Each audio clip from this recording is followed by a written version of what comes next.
ટેન્કરના tanker મુદ્દે ઋષિકેશ પટેલની પ્રતિક્રિયા। TV9 કોન્ક્લેવમાં પ્રધાન ઋષિકેશ પટેલનું નિવેદન। બીજી કોઈ જાનહાનિ ન થાય તેથી સાવચેતી સાથે કામગીરી, સલામતી સાથેની કામગીરીને કારણે લાગી રહ્યો છે સમય। કેબિનેટ બેઠકમાં સીએમએ ટેન્કર ઉતારવા આપ્યો હતો આદેશ। ગંભીરા બ્રિજની ઉપર ટેન્કર હજુ પણ યથાવત સ્થિતિમાં જ।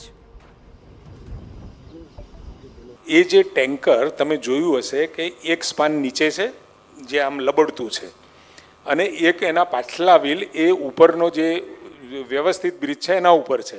હવે એ મોટું ટેન્કર, ખૂબ મોટા ટાયરોવાળું ટેન્કર છે, મેં પણ ત્યાં સ્થળ ઉપર જોયું હતું।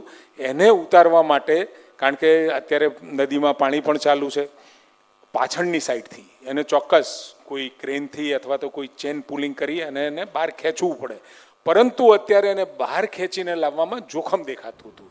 એના કારણે સેફલી આખું ટેન્કર એના માલિકને મળે એનો પ્રયત્ન હતો। બાકી તો જે રીતે ટેન્કર બીજા પડ્યા એવો પ્રયત્ન કરવા જતાં બીજી કોઈ ન હોનારત સર્જાય એની ચિંતા એ સરકારને પહેલી છે।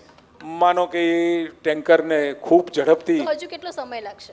એ તો ટેકનિકલ મિલિટરીની પણ સહાય લીધી, ટેકનિકલ એક્સપર્ટની પણ સલાહ લીધી છે અને તમે એમ માનો છો કે એ ટેન્કર એ ઝડપથી ત્યાંથી હટી જાય? તમે કહેશો એ જ માનીશ। ઝડપથી ત્યાંથી હટી જાય એ ત્યાંનો ત્યાં સીન દેખાતો રહે એવું કોઈ રાજ્ય સરકાર ઈચ્છે? પરંતુ ક્યાંય નવી હોનારત ના સર્જાય અને ટેન્કરને બચાવવા જતાં અથવા તો ત્યાંથી હટાવવા જતાં બીજી કોઈ પણ પ્રકારની ક્ષતિ સતત ધ્યાન રાખી રહી છે। તો સમાચારમાં અત્યારે બસ